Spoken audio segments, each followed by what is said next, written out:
오늘 제목은 마음을 지키라 이런 제목입니다. 따라서 할까요? 마음을 지키라. 오늘 성경 말씀은 이건 개역개정이라고 하죠. 개역개정. 현대인의 성경이라고 쉽게 풀어 쓴 성경 말씀이 있습니다. 이 말씀을 현대인의 성경으로 보면 이렇습니다. 사람이 병들면 정신력으로 지탱할 수 있으나 그 정신력마저 잃으면 아무 희망이 없어진다. 공동번역 성경은 이렇게 해석을 했습니다. 정신만 살아있으면 병도 이긴다. 정신이 꺾인 사람은 희망이 없다 이랬습니다. 여기 심령이라고 하는 단어를 영어로는 spirit이라고 하는 단어를 쓰는데요. 정신이라고 하는 뜻도 있고 영혼이라고 하는 뜻도 있고 기분, 마음이라고 하는 뜻도 있습니다. 어쨌든 여러분들이 그냥 느낌을 가지시면 좋을 것 같아요. 심령, 마음, 정신 이런 의미다 하는 것이죠. 한마디로 말하면 이렇게 사람의 심령은 병까지도 이기는 그런 중요한 요소이기 때문에 우리가 그 심령, 마음을 잘 간직하고 지켜야 된다 하는 것이 본문의 말씀입니다. 여기에 대해서 직접적으로 잠언서 4장 23절은 이렇게 기록하고 있습니다. 한번 읽어보겠습니다. 시작.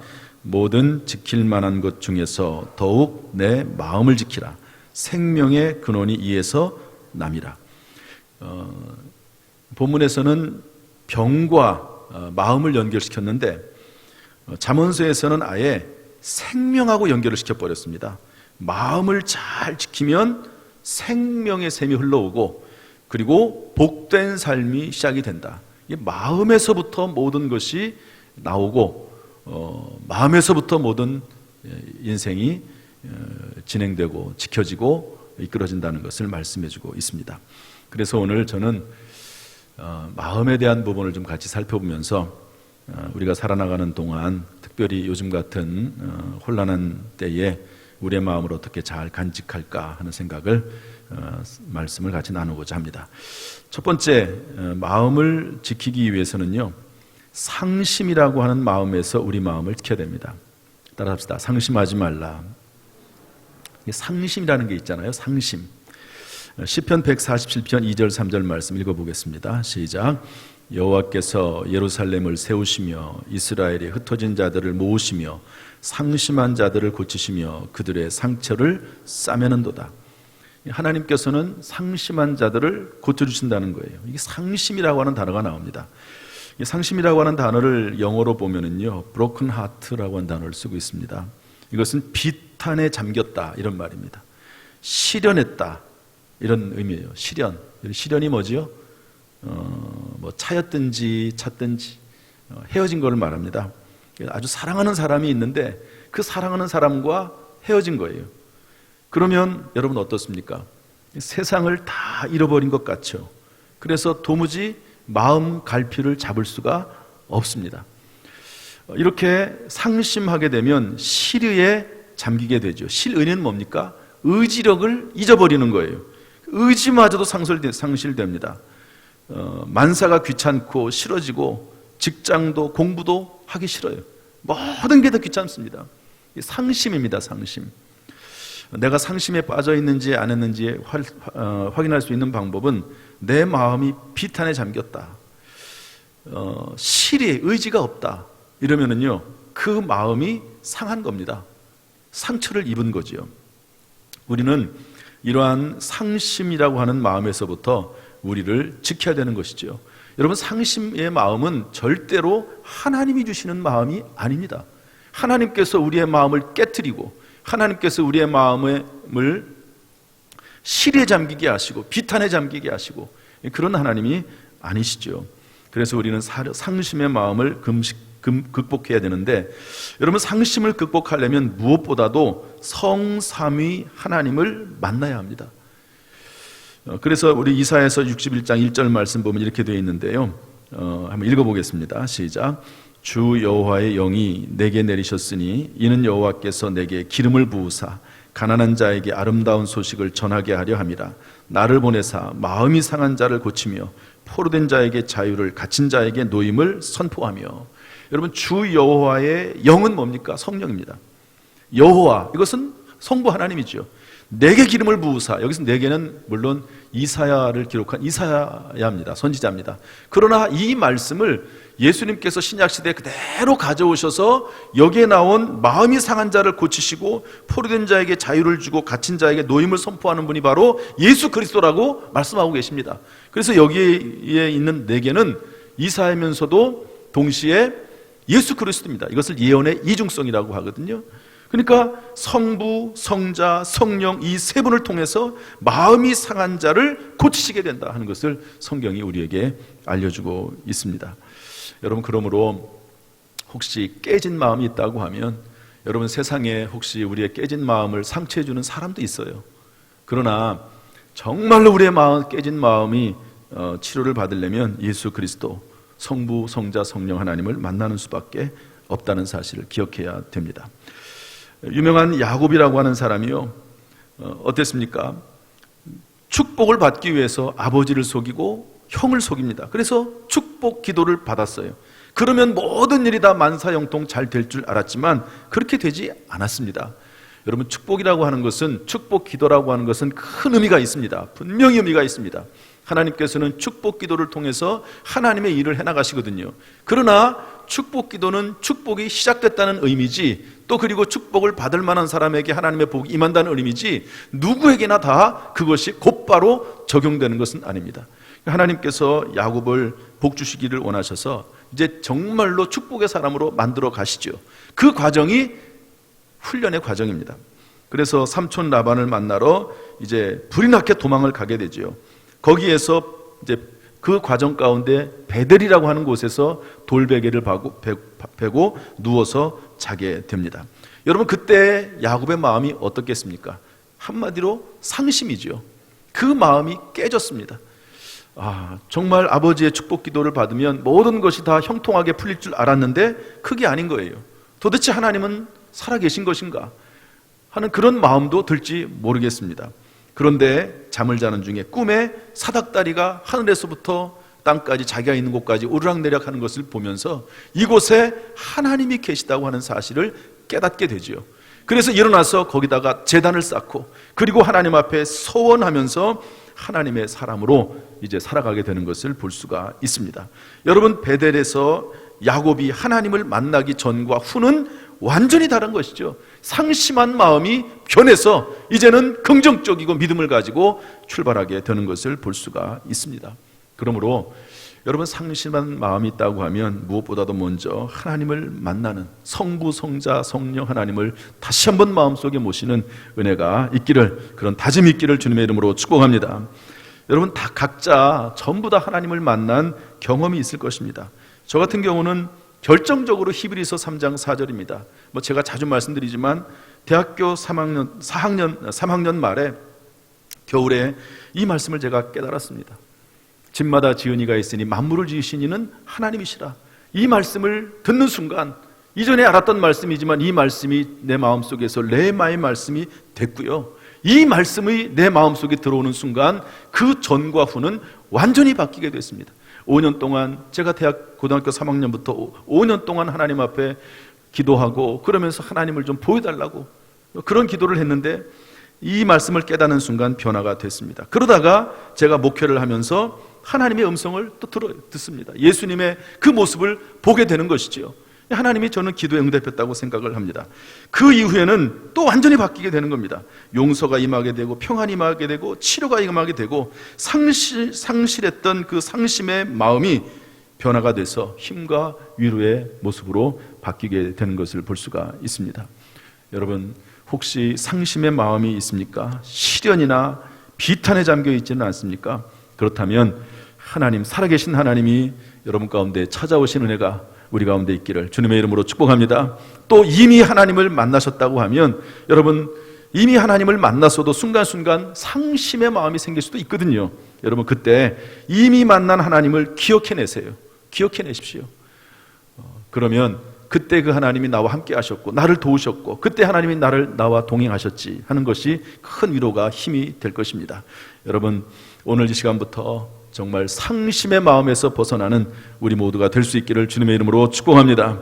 두 번째로 마음을 지킨다고 하는 것은요, 낙심이라고 하는 마음에서 우리 마음을 지키는 것입니다. 낙심. 비슷한 것 같지만 조금 달라요. 우리 누가복음 18장 1절 말씀 다 같이 읽어보겠습니다. 시작. 예수께서 그들에게 항상 기도하고 낙심하지 말아야 할 것을 비유로 말씀하여. 여러분, 기도하다가 낙심하기도 하지 않습니까? 그러지 말라는 거죠. 낙심하지 말아라.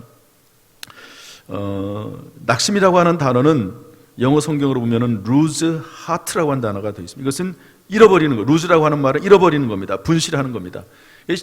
그 사람의 생명을 분실했다는 의미로 이 luse의 안에는 죽음이나 사망이라고 하는 의미도 있다고 합니다. 그러니까 마음이 길을 잃어서 갈팡질팡하는 거죠. 마음이 손실된 겁니다. 마음이 죽은 거예요. 상심하고는 조금 다르죠. 물론 상심도 뭐 많이 나가면 이렇게 될 수 있지만, 상심은 마음이 비탄에 잠긴 거예요. 너무 슬픈 거예요. 그러나 낙심은 마음이 사라져 버린 겁니다. 분실돼 버린 겁니다. 그래서 이것을 NIV 성경에서는 자포자기로 해석을 했고, RSV 성경에서는 희미하다, 미약하다 이렇게 해석을 했습니다. 여러분, 성경에 낙심에 대한 부분을 설명하는 아주 좋은 예가 뭘까? 그것은 예수님께서 겟세마네 동산에서 기도할 때입니다. 십자가를 지는 것이 예수님에게도 너무 힘이 드셨던 것 같아요. 그 십자가의 고통, 그 수치와 모욕이 너무 힘드셨던 것 같습니다. 그래서 제자들을 데리고 겟세마네 동산에 올라가는데 제자들은 밑에 남겨놓죠. 그러면서 뭐라고 말합니까? 내 마음이 심히 고민하여 죽게 되었으니, 이렇게 말합니다. 좀 깨어있어라, 깨어있어라. 한 시간도 나와 함께 깨어있지 못하겠느냐, 이렇게 말씀하기도 하셨죠. 그러니까 마음이 너무너무 고민해서 죽게 되었다. 이게 뭐냐면 낙심입니다. 낙심. 여러분, 혹시 우리 마음속에 그런 마음이 있지는 않습니까? 낙심에서 벗어나야 됩니다. 낙심에서 벗어나려면 무엇보다도 첫 번째로 오직 하나님께 소망을 두어야 합니다. 시편 42편 5절 말씀 다 같이 읽어보겠습니다. 시작. 내 영혼아, 내가 어찌하여 낙심하며 어찌하여 내 속에서 불안해하는가? 너는 하나님께 소망을 두라. 그가 나타나 도우심으로 말미암아 내가 여전히 찬송하리로다. 아멘. 낙심이라고 하는 말이 나오는데요, 그때 하나님께 소망을 두라 그랬습니다. 따라합시다. 하나님께 소망을 두라. 그러면 그가 나타나 도우심으로 말미암아. 여러분, 우리가 하나님께 소망을 두면 하나님께서 반드시 나타나셔서 우리를 도우실 줄로 믿습니다. 그러므로 하나님께 소망을 두라. 두 번째로는 주 안에서 때가 되면 거두신다는 확신을 가져야 됩니다. 때가 되면 거둔다. 갈라디아서 6장 9절은 그래서 이렇게 말을 하고 있습니다. 우리가 선을 행하되 낙심하지 말지니 포기하지 아니하면 때가 되면 때가 이름에 거두리라. 여러분, 낙심하지 말고 여러분, 때가 되면 이룬다고 하는 확신 가운데 거할 수 있기를 주님의 이름으로 축복합니다. 여러분, 하나님에게도 시간표가 있어요. 저는 핸드폰에다가 이제 스케줄을 잡습니다. 그건 이제 무작위로 적어요. 그러다가 실제로 그것을 행했을 경우에는 노트에다가 기록을 합니다. 그래서 저는 지금부터 제가 15년 전 몇 날 며칠 몇 시에 무슨 일을 했는지 그 노트를 보면 다 나와 있습니다. 한 20년 동안을 그 노트를 기억을 하고 있어요.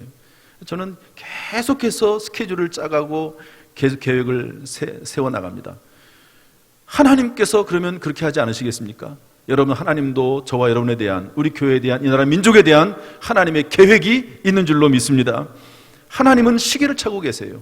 하나님도 시계를 보고 계십니다. 우리가 이해하지 못해서 그렇지, 때때로 우리가 그 하나님의 계획 가운데 들어가지 못하고 하나님의 섭리 가운데 동참하지 못해서 그렇지, 여러분, 하나님께서는 분명한 계획과 섭리가 우리 가운데 있는 줄로 믿습니다. 그래서 때가 되면 거둔다. 주 안에서 때가 되면 거둔다는 믿음을 가져야 되는 것이죠. 엠마우스 영성훈련 밴드에 보니까요, 브라질 축구 선수인 카카라고 하는 사람에 대한 이야기가 나왔더라고요. 이 카카는 어려서부터 촉망을 받던 축구 선수입니다. 그러나 18살 때 수영장에서 사고를 당해가지고요, 척추가 골절됐습니다. 선수 생활을 못하게 되는 거죠. 회복 가능성은 2%. 그런데 브라질 18살 먹은 학생이죠. 이 청년이 다행히 독실한 그리스도인입니다. 예수를 믿는 사람이었어요. 예수를 믿는 사람. 그래서 실망하지 않고 정말 낙심할 수밖에 없는 상황 가운데서도 10가지 목표를 세웠습니다. 그것도 구체적으로 시간대별로, 나이대별로 내가 이때까지는 이렇게 되겠다, 이때까지는 이렇게 되겠다. 그러면서 힘든 재활 훈련을 기도하면서 믿음 안에서 감수를 했습니다. 결국에는 어떻게 되죠? 우리 아는 분들은 잘 알듯이 이탈리아 AC 밀란의 미드필더가 됩니다. 브라질 국가대표가 되죠. 2002년, 2006년, 2010년 브라질 국가대표로 활동을 합니다. 낙심할 수밖에 없었으나 믿음으로 극복하고 오히려 다른 사람들에게 희망이 되고요, 자신에게도 축복이요 하나님에게도 영광이 되는 놀라운 일이 일어나게 된 것을 볼 수가 있습니다. 중요한 것은 주 안에서, 믿음 안에서 우리가 때가 되면 거둔다는 확신을 가지는 것이죠. 사랑하는 성도 여러분, 혹시 낙심 가운데 자포자기하고 있지는 않습니까? 심지어 정말 우리의 인생 가운데 희망이 없다고 생각이 되는 그런 분도 있습니까?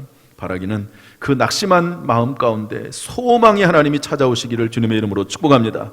여러분, 때가 되면 거둔다는 확신을 굳게 가지고 변함없이 주 안에 거하는 저와 여러분 될 수 있기를 주님의 이름으로 축복합니다. 마지막 세 번째로 마음을 지키기 위해서는요, 근심하지 말아야 됩니다. 근심이라는 마음에서 우리 마음을 지켜야 되는 것이죠. 요한복음 14장 1절 말씀 다 같이 읽어보겠습니다. 시작. 너희는 마음에 근심하지 말라. 하나님을 믿으니 또 나를 믿으라. 근심이라고 하는 말은 염려, 걱정 이런 말이죠. 영어를 쭉 찾아봤더니 이건 다 똑같이 썼더라고요. Heart be troubled. 이래서 걱정하는, 불안해하는, 고민하는, 어수선한, 뒤숭숭한. 참 요즘 우리에게 해당되는 단어가 이 근심인 것 같아요. 정말 어수선하지요. 뒤숭숭하지요. 식당을 가도 어수선하고 집에 가서도 늘 마음은 어느 정도 불안한 마음이 있고, 또 직장을 다녀도 학교를 가도 무엇을 하든지 간에 마음이 어수선하고 뒤숭숭해요. 불안해요. 근심입니다. 근심. 그런데 성경은 이런 근심에서 해방될 것을 우리에게 요청하고 있습니다. 근심에서 해방되려면 어떻게 되느냐? 무엇보다도 근심거리를 하나님께 가져와서 풀어야 됩니다. 이것을 역으로 말하면 근심이 풀려서 평안할 때까지 하나님 앞에 나와서 부르짖어야 됩니다. 여러분, 근심이 생기는 것은 하나님이 주시는 마음이 아니거든요. 그래서 이 근심을 풀기 위해 하나님 앞에 나와서 그 근심이 풀려서 평안이 임할 때까지 하나님 앞에 기도해야 됩니다. 대부분의 사람들은 주님의 전에 나와서 평안이 임하기 전에 자기만 할 말만 하고 그냥 떠나는 경우가 많이 있습니다. 그렇게 하지 말고 하나님 앞에 기도해야 되는 거죠. 평안이 임할 때까지. 근심 중에 하나님께 부르짖으면 하나님께서 우리들의 고통을 건지신다고 시편 107편에서 말씀하고 있습니다. 여러분, 이에 관한 대표적인 분이 누구냐면 다윗이라고 볼 수가 있습니다. 다윗 왕이 사울 왕에게 쫓기다니죠. 여러분, 사울 왕이 누굽니까? 다윗의 장인입니다. 장인. 그런데 이 권력이라고 하는 것이 정말 무서운 것 같아요. 자기 아들에게 권력이 넘어가지 않고 사위에게 권력이 넘어갈 것을 두려워해서 다윗을 죽이려고 합니다. 쫓아냅니다. 그래서 다윗이 망명 생활을 하게 되는 거죠. 얼마나 억울합니까? 장인을 위해서 또 그리고 나라를 위해서 충성하고 봉사하고 헌신했는데 결국 돌아오는 것은 이런 망명 생활입니다. 그때 다윗이 어떻게 하지요? 여러분, 시편 55편, 시편 58편, 시편 109편, 137편, 이것은 저주기도입니다. 다윗이요, 사울 왕을 향해서 저주를 퍼붓습니다. 엄청난 저주를 퍼붓습니다. 하나님, 저 사람의 자녀가 고아가 되게 하시고, 저 사람의 아내가 과부가 되게 하시고. 여러분, 그런 기도가 얼마나 끔찍한 기도입니까? 그런 기도를 누가 한다고요? 다윗이 합니다. 그런데 여러분, 그런 기도를 하라는 게 아니고 그런 마음을 하나님 앞에 쏟아놨다는 거죠. 어디에서도 하소연할 수 없는 그런 마음들을 하나님 앞에 나와서 마음껏 다 쏟아놓고 토설하는 겁니다. 토설하는 거예요. 그러면 놀랍게도요, 평안이 찾아와요. 하나님 주시는 위로와 소망이 있습니다. 그렇게 하라는 거예요. 그렇게. 여러분, 한나는 아들을 달라고 하나님 앞에 서원하면서 기도했습니다. 홀로 성전에 나와서 눈물 흘리면서 기도했습니다. 얼마나 간절히 기도했는지. 그러나 말로는 표현하지 못하면서, 말로는 하지 못하지, 그러나 기도는 해야 되겠지. 그 모습을 엘리 제사장이 보고 술 먹은 줄 알고 이 여자가 왜 대낮부터 술 먹냐고 그렇게 꾸지람을 하기도 했습니다. 그러나 엘리 제사장이 이 여인의 소원이 이루어지게 해달라고 그렇게 축복했을 때 여러분 한나가 다시는 얼굴에 근심빛이 없다고 그렇게 얘기를 했습니다. 여러분 근심빛이 없는 것, 염려, 근심, 걱정이 떠나가는 것은요, 여러분 하나님 앞에 나와서 모든 것을 다 내려놓고 쏟아 부을 때 근심이 떠나가게 되는 것을 알 수가 있습니다. 이렇게 근심이 떠나가고 평안이 찾아오면요, 그때 우리가 할 수 있는 게 뭐냐면 하나님 앞에 지혜와 능력을 비로소 구할 수 있는 정신이 생깁니다. 근심거리를 해결할 지혜가 생기면 근심이 사라지게 되는 것이죠. 다니엘서 2장 20절 말씀을 한번 읽어보겠습니다. 다 같이 시작. 다니엘이 말하여 이르되 영원부터 영원까지 하나님의 이름을 찬송할 것은 지혜와 능력이 그에게 있음이로다. 여러분 지혜와 능력이 누구에게 있다고요? 하나님에게 지혜가 있고 하나님에게 능력이 있는 줄로 믿습니다. 지혜와 능력은 하나님에게서 나오는 줄로 믿습니다. 여러분 정말 힘들고 어려울 때 근심, 걱정, 염려, 상심, 낙심의 마음이 밀려올 때 하나님 앞에 나와서 그 모든 마음을 다 쏟아놓고 그리고 고요하게 세면 음성으로 들려주시는 그 하나님의 음성에 귀를 기울이면 하나님이 우리에게 지혜를 준다는 사실을 여러분 깨달으시기를 바랍니다. 야고보서 1장 5절은 이렇게 말씀하고 있습니다. 너희 중에 누구든지 지혜가 부족하거든 모든 사람에게 후히 주시고 꾸짖지 아니하신 하나님께 구하라 그리하면 주시리라. 아멘. 사랑하는 성도 여러분, 혹시 근심 가운데 마음이 뒤숭숭하지는 않습니까? 걱정이나 불안이나 고민 가운데 빠져 있지 않습니까? 그렇다면 물론 사람이 우리에게 위로를 줄 수도 있습니다. 여러분 믿음의 사람, 기도의 사람, 지혜로운 사람을 찾아가셔서 그런 문제에 대해서 해결함을 받을 수 있죠. 그러나 정말 그 마음속에 누구에게도 말할 수 없는, 누구에게 말을 해도 해결되지 않는 상심, 낙심, 근심거리가 있다고 하면 여러분 하나님 앞에 가져와서 다 쏟아놓으시기를 주님의 이름으로 축복합니다. 그때 하나님이 주시는 지혜와 능력도 여러분 가운데 임하기를 주님의 이름으로 축복합니다. 근심이 변하여 기쁨이 되고 반드시 잘 되고 오히려 더 잘 되고 크게 잘 되는 역사가 있기를 주님의 이름으로 축원합니다.